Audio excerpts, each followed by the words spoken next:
அனைத்து ஜாதியினரும் அர்ச்சகராகலாம் என்ற ஆணையை திட்டமிட்டு பால்படுத்துகிறார்கள். பேரவையில் முதலமைச்சர் ஆதங்கம். பெட்ரோல் விலையை குறைத்தது போல் டீசல் விலையை ஏன் குறைக்கவில்லை?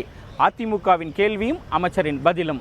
மின்வெட்டுக்கும் மின் தடைக்கும் உள்ள வித்தியாசம் என்ன? பேரவையில் சுவாரஸ்யமான விளக்கம். வெள்ளை அறிக்கை குறித்து கடும் விவாதம். உறுப்பினரிடம் மன்னிப்பு கேட்ட அமைச்சர். அமைச்சரின் பெருந்தன்மையை பாராட்டிய சபாநாயகர் என இன்றைய சட்டப்பேரவை நிகழ்வுகளை தற்போது தொகுத்து வழங்க உள்ளோம்.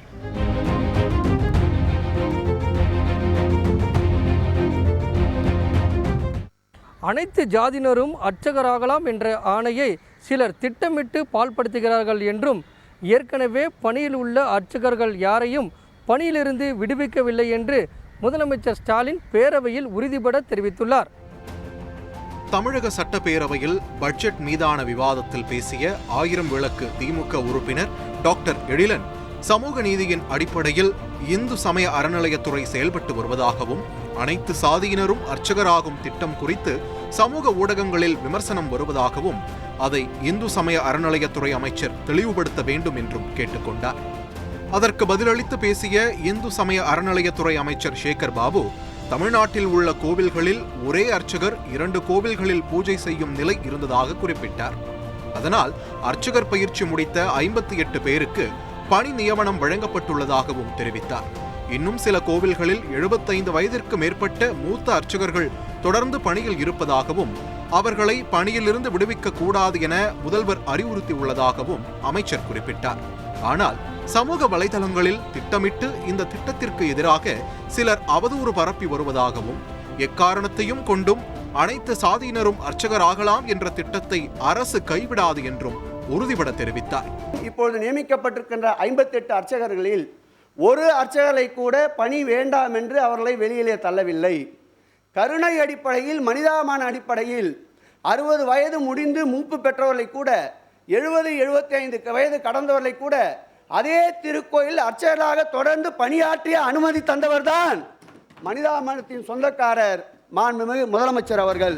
பின்னர் பேசிய முதலமைச்சர் மு.க. ஸ்டாலின், தந்தை பெரியார் மனதில் தைத்தும் உள்ளான அனைத்து சாதியினரும் அர்ச்சகராகலாம் என்ற திட்டத்தை முன்னாள் முதலமைச்சர் கருணாநிதி சட்டமாக கொண்டு வந்ததாக கூறினார். யாரையும் எந்த பணியில் இருந்தும் விடுவித்து இந்த பணி நியமன ஆணை வழங்கப்படவில்லை என்றும் முதலமைச்சர் கூறினார். பெரியார் அவர்களுடைய நெஞ்சிலே தைத்த முள்,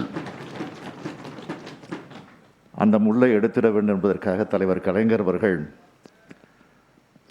இந்த அனைத்து ஜாதியினரும் அர்ச்சகராகலாம் என்ற சட்டத்தை கொண்டு வந்து நிறைவேற்றியிருந்தார்கள்.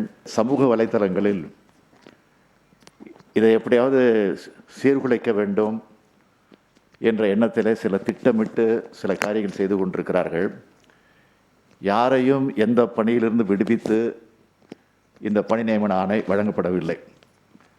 அப்படி எங்கேயாவது வழங்கப்பட்டிருந்தால் அவர்கள் ஆதாரத்தோடு சொல்வார்கள் என்று சொன்னால் அதற்குரிய நடவடிக்கை இந்த அரசு நிச்சயமாக எடுக்கும்.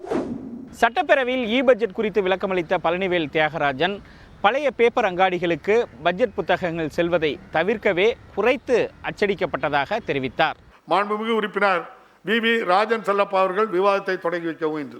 பட்ஜெட் மீதான விவாதத்தில் பங்கேற்று பேசிய திருப்பரங்குன்றம் சட்டமன்ற அதிமுக உறுப்பினர் ராஜன் செல்லப்பா, பட்ஜெட்டை வரவேற்கும் வேளையில் புத்தகங்களும் அச்சிடப்பட வேண்டும் என்று கோரிக்கை விடுத்தார். இதற்கு பதிலளித்து பேசிய நிதியமைச்சர் PTR பழனிவேல் தியாகராஜன், அரசு சார்பில் வழங்கப்படும் நூல்களில் 60 முதல் 70 நூல்களை உறுப்பினர்கள் எடுத்துச் செல்வதில்லை என்றும், அது வீணாக பழைய பேப்பருக்கு செல்வதாகவும் கூறினார்.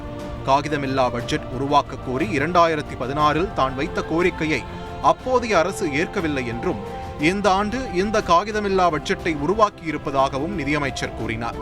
ஆண்டுக்கு 1600 பிரதிகள் அச்சடிக்கப்பட்டு வந்த நிலையில் தற்போது 400 பிரதிகள் மட்டுமே அச்சடிக்கப்பட்டு கருவூலம், நூலகம், கணக்காளர் அலுவலகம் ஆகிய முக்கியமான இடங்களுக்கு வழங்கப்பட்டு வருவதாகவும், புத்தகம் தேவைப்பட்டால் சட்டமன்ற உறுப்பினர் தலைமைச் செயலகத்தில் பெற்றுக்கொள்ளலாம் என்றும் PTR பழனிவேல் தியாகராஜன் பதிலளித்தார். 17 நான் எதிர்க்கட்சி உறுப்பினராக இருக்கும்போதே அன்றைக்கு இருந்த மாண்பு பேரவைத் தலைவர் அவர்களுக்கு நான் 2 கடிதம் எழுதி, இந்த நூல்கள் எல்லாம் அவை மேஜையில் வைக்கப்படுறதும் சரி, அது இல்லாமல் அந்த 3 அடுக்கு ஒரு 68-70 நூல்கள் அளிக்கப்படுறதில் பலர் எடுத்து சென்று போகுவதில்லை. நான் வந்து ஆராய்ச்சி செய்யும்போது இதெல்லாம் திருப்பி லாரியாக பண்டில் பண்டிலாக லாரியாக பழைய பேப்பராக போடப்படுகிறது.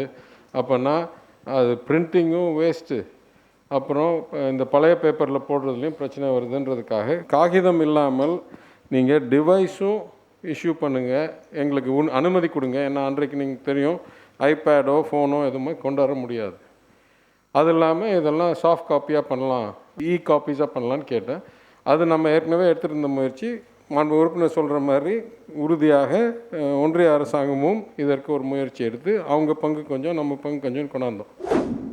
11 மருத்துவக் கல்லூரிக்கான மாணவர் சேர்க்கை எப்போது தொடங்கப்படும் என்று மக்கள் நல்வாழ்வுத்துறை அமைச்சர் மா சுப்பிரமணியன் பேரவையில் தெரிவித்துள்ளார். சட்டப்பேரவையில் நிதிநிலை அறிக்கை மீதான 2ஆம் நாள் விவாதத்தில் பேசிய சட்டமன்ற உறுப்பினர் ராஜன் செல்லப்பா, அதிமுக ஆட்சி காலத்தில்தான் 11 மருத்துவக் கல்லூரிகள் தொடங்கப்பட்டதாகவும் மாணவர் சேர்க்கை எப்போது தொடங்கும் என்றும் கேள்வி எழுப்பினார். இதற்கு பதிலளித்த மருத்துவம் மற்றும் மக்கள் நல்வாழ்வுத்துறை அமைச்சர் மா சுப்பிரமணியன் 11 மருத்துவக் கல்லூரிகளில் நடைபெறும் கட்டுமான பணிகளை நேரடியாக ஆய்வு செய்துள்ளதாகவும், முதல்வர் உத்தரவின் பெயரில் டெல்லி சென்று ஒவ்வொரு கல்லூரிக்கும் 150 மாணவர் சேர்க்கை என்ற விகிதத்தில் 1650 மாணவர் சேர்க்கை நடத்த அனுமதிக்க கோரிக்கை விடுத்ததாகவும் கூறினார். நிச்சயம் விரைவில் ஒன்றிய அரசு அனுமதிக்கும் என்றும், இந்த ஆண்டே 11 மருத்துவக் கல்லூரிகளிலும் மருத்துவ மாணவர் சேர்க்கை நடைபெறும் என்று எதிர்பார்ப்பதாகவும் தெரிவித்தார். என்னை நேரடியாக டெல்லிக்கு அனுப்பி ஒன்றிய அரசின் மருத்துவத்துறை அமைச்சரிடத்தில் ஒவ்வொரு மருத்துவக் கல்லூரிக்கும் 150 மாணவர் சேர்க்கை என்கின்ற வகையில் 11 மருத்துவக் கல்லூரிகளுக்கும் 1650 மாணவர்களுக்கான அந்த சேர்க்கைக்கு உடனடியாக அனுமதி கோர சொன்னார்கள். அனுமதியை கோரினோம். அனுமதியை கோருகிற போதே ஒன்றிய அமைச்சரிடத்தில் விடுத்த வேண்டுகோள், உடனடியாக அந்த 11 மருத்துவக் கல்லூரிகளையும் ஆய்வு செய்ய வேண்டும் என்று அறிவுறுத்தினோம். அந்த வகையில் ஒன்றிய அமைச்சர் உடனடியாக அலுவலர்களை அனுப்பி நேற்றைக்கு முன்தினம்தான் உதகையிலும் திருவள்ளூரிலும் ஆய்வு முடித்து ஒட்டுமொத்தமாக 11 மருத்துவக் கல்லூரிகளுக்கும் ஆய்வு முடிக்கப்பட்டிருக்கிறது. நிச்சயம் மிக விரைவில் ஒன்றிய அரசு அனுமதிக்கும் என்று எதிர்பார்த்து காத்திருக்கிறோம். இந்த ஆண்டே 1650 மருத்துவக் கல்லூரி மாணவர்கள் சேர்க்கை தமிழகத்தில் நடைபெறும் என்கின்ற நம்பிக்கையோடு எதிர்பார்த்திருக்கிறோம். பட்ஜெட்டில் பெட்ரோலுக்கான விலை 3 ரூபாய் குறைக்கப்பட்டது. ஆனால் டீசலுக்கான விலை ஏன் குறைக்கப்படவில்லை என அதிமுக உறுப்பினர்கள் கேள்வி எழுப்பினர். அதற்கு ஒரு விரிவான விளக்கத்தை நிதியமைச்சர் பழனிவேல் தியாகராஜன் அளித்தார். அந்த விளக்கத்தை தற்போது காணலாம். பட்ஜெட் விவாதத்தில் பேசிய அதிமுக உறுப்பினர் ராஜன் செல்லப்பா, பெட்ரோல் விலை 3 ரூபாய் குறைக்கப்பட்டது மகிழ்ச்சி அளிக்கிறது என்றும், இதேபோல் டீசல் விலையும் குறைப்பதில் அரசு கவனம் செலுத்தி இருக்க வேண்டும் என்றும் கேட்டுக்கொண்டார். தமிழக அரசு பெட்ரோல் விலையை 3 ரூபாய் குறைத்திருக்கிறீர்கள், மகிழ்ச்சி. அதற்கு பதிலளித்து பேசிய நிதித்துறை அமைச்சர் பிடிஆர் பழனிவேல் தியாகராஜன், இதற்கு விளக்கம் அளிப்பது அரசின் கடமைதான் என்றார். டீசல் விலை குறைப்பால் அதன் பயன் மக்களுக்கு நேரடியாக கிடைக்குமா என்று சொல்ல முடியாது. 2 கோடி பேர் பெட்ரோல் பயன்படுத்துபவர்கள் என்றும், விலை குறைப்பு இவர்களை நேரடியாக சென்று சேர்ந்துள்ளதாகவும் கூறினார். அதேவேளையில் விவசாயிகள், மீனவர்களுக்கு மானிய விலையில் டீசல் வழங்கி வருவதாகவும் அமைச்சர் கூறினார். ரொம்ப கம்மி கார்கள் தான் பெட்ரோலில் ஓடுது. அது 5 லட்சத்துக்கு அடியில் இருக்கிற சின்ன கார்கள் நிறைய பெட்ரோலில் ஓடுது. அதே மாதிரி 2 கோடி ஏற்கனவே அறிவிக்கப்பட்டது போல் 2 கோடி பைக் ஓனர்ஸ், இருசக்கர வாகனம், அது இல்லாமல் ரொம்ப எக்ஸ்பென்சிவ் காஸ்ட். ஸோ எப்படி இது பேலன்ஸ் பண்ணோன்னா, மீனவர்களுக்கு டீசல் சப்சிடியை அதிகரித்திருக்கிறோம், அதனால் அவங்களுக்கு அந்த வகையில் உதவி செஞ்சிட்டோம். போக்குவரத்துக்கு டீசல் சப்சிடியை அதிகரிச்சிருக்கிறோம், அதனால் அந்த வகையில் அவங்களுக்கு ஊக்கம் கொடுத்துருக்குறோம். பஸ் ஆப்ரேட்டர்ஸ்க்கு வரி கட்டுறதை ஒத்தி வச்சிட்டோம் இன்னொரு 6 மாதத்துக்கு, அதனால் அந்த வகையில் அவங்களுக்கு கொஞ்சம் ரிலீஃப் கொடுத்துருக்குறோம். அதனால் எந்தெந்த செக்மெண்ட்டில் முடியுமோ கொடுத்துருக்குறோம். மரவள்ளி கிழங்கு சாகுபடியில் மாவு பூச்சியின் தாக்குதல் அதிகமாக இருப்பதாகவும், அதனால் விவசாயிகள் பாதிக்கப்பட்டுள்ளதால் அவர்களுக்கு நிவாரணம் வழங்கப்படுமா என எதிர்க்கட்சித் தலைவர் எடப்பாடி பழனிசாமி சட்டப்பேரவையில் கேள்வி எழுப்பினார். அதற்கு பதிலளித்த அத்துறையின் அமைச்சர் எம்.ஆர்.கே. பன்னீர்செல்வம், மாவு பூச்சியை கட்டுப்படுத்த அரசு நடவடிக்கை எடுத்து வருவதாக தெரிவித்தார். தமிழ்நாடு சட்டப்பேரவையில் 2021-2022 ஆண்டுக்கான திருத்தப்பட்ட நிதிநிலை அறிக்கை மற்றும் வேளாண் நிதிநிலை அறிக்கை மீதான 2ஆம் நாள் விவாதத்தின் போது பேசிய எதிர்க்கட்சித் தலைவர் எடப்பாடி பழனிசாமி, மரவள்ளி கிழங்கு பயிரிட்டுள்ள விவசாயிகள் மாவுப்பூச்சி தாக்குதலால் பாதிக்கப்பட்டிருப்பதாக குறிப்பிட்டார். சபாநாயகர் அப்பாவு அனுமதியுடன் சிறப்பு கவன ஈர்ப்பாக கவனத்தில் எடுத்துக்கொண்ட பின் அதற்கு பதிலளித்து பேசிய வேளாண் துறை அமைச்சர் எம்.ஆர்.கே. பன்னீர்செல்வம், சேலம், ஈரோடு, கள்ளக்குறிச்சி, விழுப்புரம், பெரம்பலூர் உள்ளிட்ட 10 மாவட்டங்களில் பயிரிடப்பட்டுள்ள மரவள்ளி கிழங்குகளில் மாவுப்பூச்சி தாக்குதல் கடந்த ஆண்டு தொடங்கியதாகவும் அப்போதே தடுத்திருந்தால் பெரிய அளவில் சேதம் ஏற்பட்டிருக்காது என்றும் கூறினார். இப்போது அது கட்டுப்படுத்தப்பட்டிருக்கிறது. அது கடந்த கால ஆட்சியும் ஏற்பட்டது. அது இப்போது பொறுப்பேற்று இந்த குறுகிய காலத்தில் 100 நாட்கள் ஆகவில்லை. இருந்தாலும் இதனுடைய நடவடிக்கை விவசாயிகள் கூறியவுடன் அதை அறிந்து நாங்கள் தொடர் நடவடிக்கை எடுத்துக்கொண்டிருக்கின்றோம். இது கண்டிப்பாக கட்டுப்படுத்துகின்ற தீவிர முழுவதுமாக ஒட்டுமொத்தமாக இந்த நோய் பரவாமல் இருப்பதற்குரிய நடவடிக்கை நாங்கள் கண்டுபிடித்து தீவிரப்படுத்தப்படும் என்பதை மாண்புமிகு எதிர்க்கட்சி தலைவர்களுக்கு நான் தெரிவித்துக் கொள்கிறேன். அது நடைமுறை உங்கள் காலத்திலும் இருந்தது, இங்கேயும் இருக்கு. மாவுப்பூச்சி தாக்குதலை கட்டுப்படுத்துவது தொடர்பாக வேளாண் பல்கலைக்கழகம் மற்றும் விஞ்ஞானிகள் வழங்கியுள்ள பரிந்துரைகளின் அடிப்படையில் நடவடிக்கை எடுக்கப்பட்டு வருவதாகவும் மாவுப்பூச்சி தாக்குதல் தடுப்பு நடவடிக்கைகள் தீவிரப்படுத்தப்படும் என்றும் அமைச்சர் MRK பன்னீர்செல்வம் விளக்கமளித்தார். 100 நாட்களில் 400 மணி நேரம் மட்டுமே ஓய்வெடுத்து மீதமிருந்த 2000 மணி நேரங்களிலும் மக்கள் பணி ஆற்றியவர் முதலமைச்சர் மு.க. ஸ்டாலின் என்று திமுக சட்டமன்ற உறுப்பினர் செந்தில்குமார் பேரவையில் பெருமிதம் தெரிவித்துள்ளார். மாண்புமிகு உறுப்பினர் ஐ.பி. செந்தில்குமார் அவர்கள் 2021-22 ஆண்டுக்கான திருத்தப்பட்ட நிதிநிலை அறிக்கை மற்றும் வேளாண் அறிக்கை மீதான விவாதத்தில் பங்கேற்று பேசிய பழனி தொகுதி திமுக சட்டமன்ற உறுப்பினர் செந்தில்குமார், தமிழக முதல்வர் மு.க. ஸ்டாலின் இரவு பகலாக உழைத்து மக்களை பாதுகாத்தார் எனவும் பிள்ளைகளை அரவணைக்கும் தாய் போல மக்களை தோளில் சுமந்தார் எனவும் பெருமிதம் தெரிவித்தார். இரவு பகல் பார்க்காமல் 2000 மணி நேரங்கள் உழைத்து, அது மட்டுமல்ல, குறிப்பிட்டு சொல்ல வேண்டும் என்று சொன்னால் மக்களுடைய அச்சத்தை போக்க வேண்டும் என்கிற உணர்வோடு பிள்ளைகளை அரவணைக்கும் தாயைப் போல தன்னுடைய தோள்களில் மக்களுடைய அந்த கடமையை சுமந்து வார் ரூம் ஒரு மாநிலத்தில் ஒரு இடத்தில் அமைக்கப்படவில்லை, மாவட்டத்தினுடைய அனைத்து தலைநகரங்களிலும் வார் ரூம்கள் அமைக்கப்பட்டதோடு அந்த வார் ரூம்களில் இருக்கக்கூடிய அரசு பணியாளர்களை கண்காணிக்கிற பணியை எந்த நேரம் என்று பார்க்கவில்லை. நாட்டின் வளர்ச்சி என்பது உள்நாட்டு உற்பத்தியின் அளவில்தான் தெரியவரும் என்பதை அறிந்து உள்நாட்டு உற்பத்தியில் அதிக கவனம் செலுத்தி வருவதாகவும் செந்தில்குமார் தெரிவித்தார். பட்ஜெட்டில் அறிவிக்கப்பட்டுள்ள பேரூராட்சி நகராட்சிகளில் 50 உழவர் சந்தைகள் அமைக்கப்படும் என்ற அறிவிப்பு விவசாயிகள் வயிற்றில் பாலை வார்த்திருப்பதாகவும் பழனி சட்டமன்ற உறுப்பினர் செந்தில்குமார் கூறினார். 625 கோடி ரூபாய் மதிப்பீட்டில் 890 மின்மாற்றிகள் மாற்றியமைக்கும் திட்டத்தை விரைவில் முதலமைச்சர் தொடங்கி வைக்க உள்ளதாக மின்சாரத்துறை அமைச்சர் செந்தில் பாலாஜி பேரவையில் தெரிவித்துள்ளார்.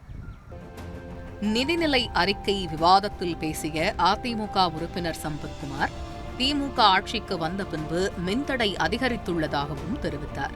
அனைத்து குடும்பங்களுக்கும் 100 யூனிட் மின்சாரம் இலவசமாக வழங்கப்படும் என்று சொன்னார்கள். இதற்கு பதிலளித்து பேசிய அமைச்சர் செந்தில் பாலாஜி, தமிழ்நாட்டில் 2006-11 ஆண்டு திமுக ஆட்சியில் 85% இருந்த மின் உற்பத்தி கடந்த அதிமுக ஆட்சியில் 50% குறைந்தது. அதோடு கடந்த ஆட்சியில் புதிய மின் உற்பத்தி நிலையங்களை கொண்டு கூடுதல் மின்சாரம் உற்பத்தியை மேற்கொண்டதைப் போல எதிர்க்கட்சி உறுப்பினர்கள் பேசுவதாகவும், ஆனால் தமிழ்நாடு மின்மிகை மாநிலம் அல்ல. 4,52,000 விவசாயிகள் மின் இணைப்புக்காக பதிவு செய்து காத்திருக்கின்றனர் என்று குறிப்பிட்டு பேசினார். மின் கட்டணத்தை பொறுத்தவரை முறையாக அவருடைய பயன்பாட்டிற்கேற்பத்தான் வசூலிக்கப்படுகிறது.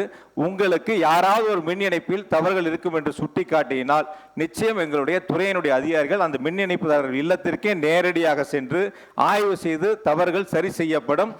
முதலமைச்சருடைய கண்டிப்பான உத்தரவு இது. சட்டப்பேரவையில் பட்ஜெட் மீதான விவாதத்தில் பேசிய அரூர் சட்டமன்ற தொகுதி அதிமுக உறுப்பினர் சம்பத், தமிழகத்தில் அடிக்கடி மின்வெட்டு ஏற்படுவதாக தெரிவித்தார். அதற்கு மின்துறை அமைச்சர் செந்தில் பாலாஜி விளக்கங்களை அளித்துக் கொண்டிருந்தார். அப்போது குறுக்கிட்டு பேசிய அவை முன்னவர் துரைமுருகன், அதிமுக ஆட்சியில் மின்சாரம் இல்லை என்றால் மின் தடை, திமுக ஆட்சியில் மின்சாரம் இல்லை என்றால் மின்வெட்டு என அதிமுக கூறி வருவதாகவும் நகைச்சுவையாக கூறினார். இதனால் அவையில் சிரிப்பொலி எழுந்தது.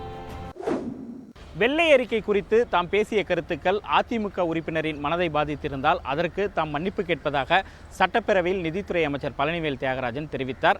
அமைச்சருடைய இந்த செயல் அவருடைய பெருந்தன்மையை காட்டுவதாக சபாநாயகர் அப்போது அவருக்கு புகழாரம் சூட்டினார்.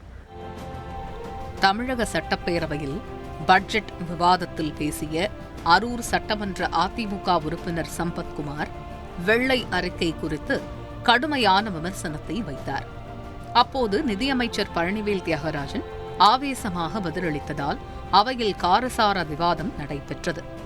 இதற்கு பதிலளித்த நிதியமைச்சர் பழனிவேல் தியாகராஜன் 2006ஆம் ஆண்டு முதல் தற்போது வரையிலான நிதிப்பற்றாக்குறையில் 40,000 கோடி ரூபாய் மட்டுமே வெள்ளை அறிக்கையில் சுட்டிக்காட்டியுள்ளதாக தெரிவித்தார்.